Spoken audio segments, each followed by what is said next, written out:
kemerdekaan pikiran manusia. Jadi dia setara dengan Nietzsche, setara dengan Dostoyevsky dalam upaya untuk membawa manusia keluar dari doktrinasi. Kita di sini justru mengalami hal yang tepat, sehingga kita selalu pergi pada politik identitas. Salah satu bahaya dari kebebasan adalah kita mencari ukuran-ukuran relasi dengan menilai lebih dahulu identitas di antara kita. Dan identitas itu selalu berhubungan dengan identitas keagamaan. Anda akan ditanya, agama Anda apa? Etnis Anda apa? Bukan pikiran Anda apa tentang demokrasi. Ini bahayanya. Nah, sering kali saya terangkan dalam berbagai forum. Identitas itu sebetulnya adalah sesuatu yang diucapkan dalam upaya untuk membekuk pikiran orang. Begitu kita diberi label, kasih identitas, kita berhenti sebetulnya sebagai manusia yang berpikir, manusia bebas. Jadi kebebasan adalah anti identitas. Di dalam alam pikiran Yunani, identitas itu artinya dia yang sudah mati. Sebab hanya orang mati yang bisa diidentifikasi. Selama kita hidup, kimia kita berubah terus, alam pikiran kita berubah, cara kita jatuh cinta berubah, kemungkinan kita untuk membatalkan dan juga berubah. Kenapa? Sebab antropologi dari kebebasan adalah validilisme, yaitu bahwa manusia memang diwajibkan untuk berbuat salah agar supaya ada kritik. Di dalam komunitas di mana kesalahan dilarang, kehidupan menjadi sangat homogen. Nggak ada kenikmatan hidup bila kita tidak berbuat salah.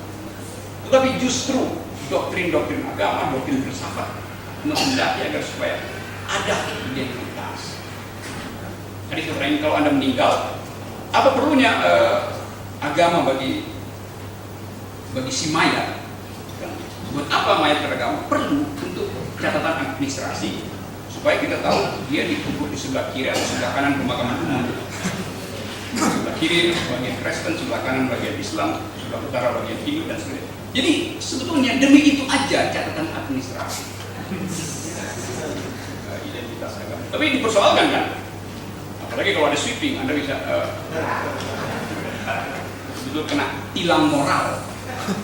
Tilang berbeda di dalam keyakinan, ada rahasia moral.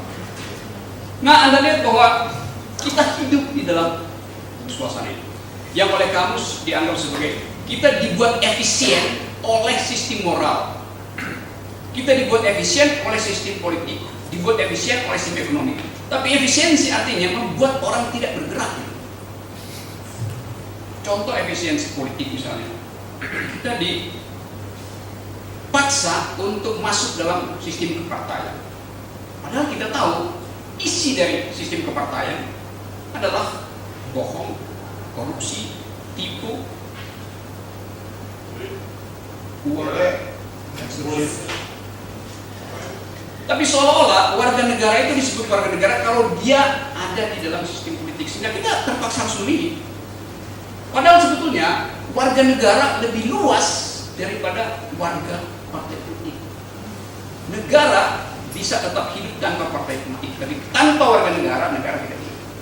Karena itu, menurut saya, warga negara tidak boleh terbagi habis di dalam partai politik. Dia harus lebih luas dari partai politik, supaya ada kemampuan untuk mengevaluasi formalisme dari sistem politik. Nah, ini satu soal yang perlu kita ingat kalau kita mengingat jalan pikiran dari Albert Camus, menginginkan agar supaya tidak ada pembekuan-pembekuan di tingkat institusi di dalam kita menghayati kehidupan. Nah, kita diselamatkan sebetulnya oleh jalan pikiran demokrasi, bahwa demokrasi itu hanya bisa dihuni oleh mereka yang tidak final pikirannya. Kalau pikiran Anda final, itu artinya Anda tidak mungkin berdemokrasi. So, demokrasi adalah kompetisi kepentingan. Jadi kepentingan itu harus bisa diuji di dalam public discourse. Kalau Anda datang dengan doktrin bahwa kebenaran saya tidak mau saya pertengkarkan, nggak ada soal. Anda boleh simpan itu di ruang privat Anda. Tapi kalau Anda datang dengan prinsip bahwa ini kebenaran saya dan diucapkan ke publik, maka Anda harus buka juga kemungkinan untuk dibatalkan kebenaran itu.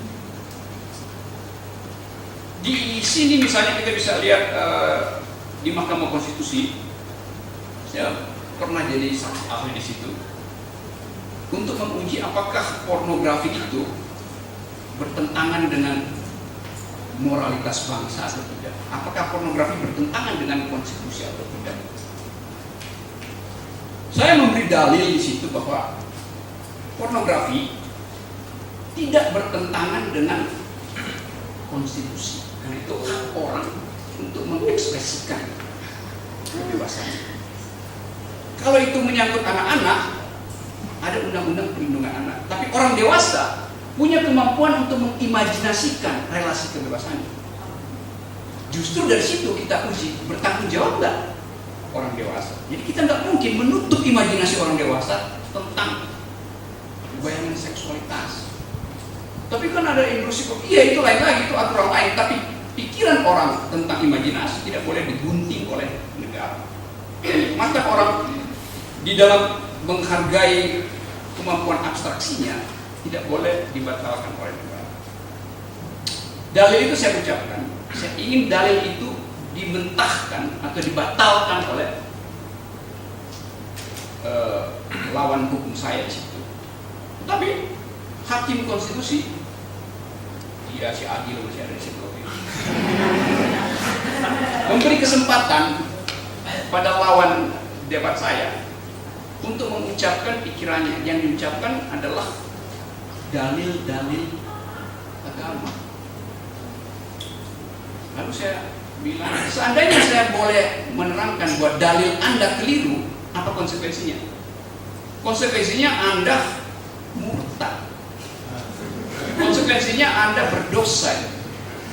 Hukum tidak mengenal dosa. Hukum hanya menghukum orang kalau dia salah. Hukum tidak menghukum orang kalau dia Anda berdosa. Anda berdosa hukumannya di akhirat. Jadi Anda bayangkan misalnya, Mahkamah Konstitusi adalah institusi publik yang menyelenggarakan kebebasan berpikir dan kebebasan berargumentasi. Tapi kita tidak mungkin berargumentasi bila yang diajukan di dalam forum publik itu adalah dalil-dalil yang tidak mungkin dibantah, karena dia dibuat di langit. Padahal hukum kemerdekaan kita bertransaksi di bumi.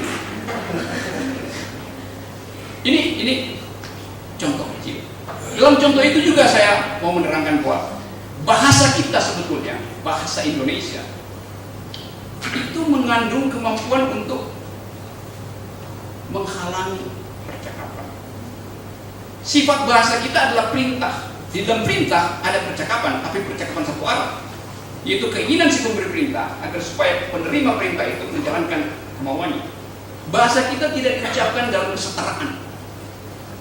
Dengan kata lain, tanggung jawab berbahasa yang sebetulnya adalah peralatan untuk menyelenggarakan kebebasan. Sebab hanya dalam berbahasa kita bisa saling tukar nama kebebasan. Dihentikan oleh untuk patriarki, untuk feudalisme. Anda lihat misalnya setiap kali terjebak di dalam perdebatan, orang bilang, oke, ini nanti ini akan jadi tanggung jawab kita bersama. Jadi kita mengalihkan tanggung jawab yang seharusnya saya sebagai individu yang bebas, saya bertanggung jawab. Saya cari perlindungan pada komunitas. Ini tanggung jawab kita bersama. Ini tanggung jawab seorang diri.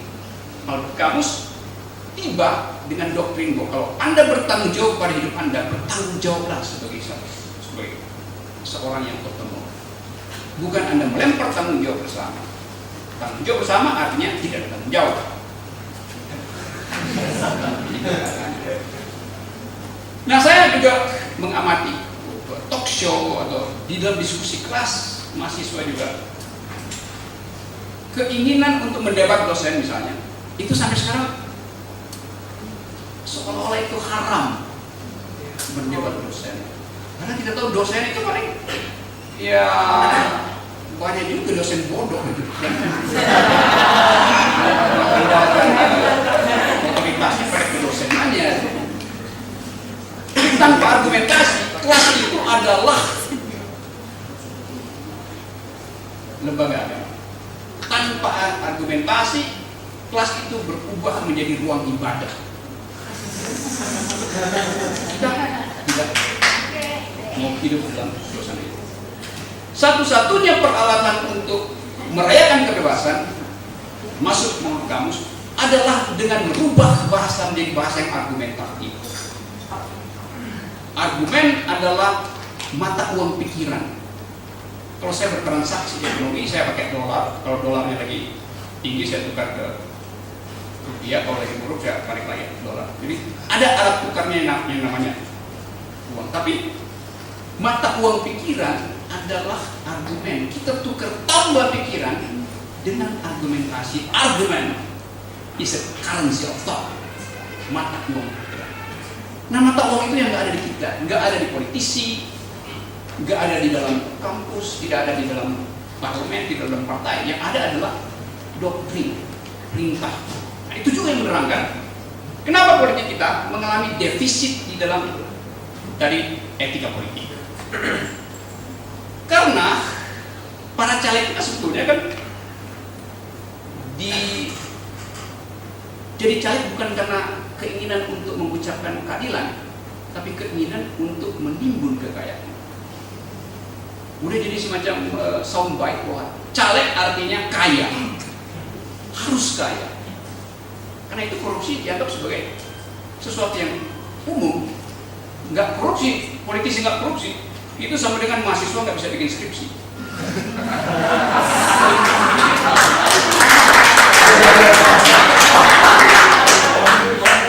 Jadi korupsi menjadi semacam prasyarat untuk menjadi seorang politisi. Dan bahkan didorong oleh partai politik. Kalau seorang diajukan menjadi caleg, masuk dalam mesin politik, partainya akan bilang, Anda diutus untuk menjadi debt collector, untuk pundi-pundi partai, bukan menjadi public educator. Padahal tugas dari politisi adalah menjadi public educator, pendidik. Nah, ini berakibat bahwa kurikulum partai juga harus berubah, yaitu mengajarkan etika politik, mengajarkan asas kebebasan. Itu nggak terjadi.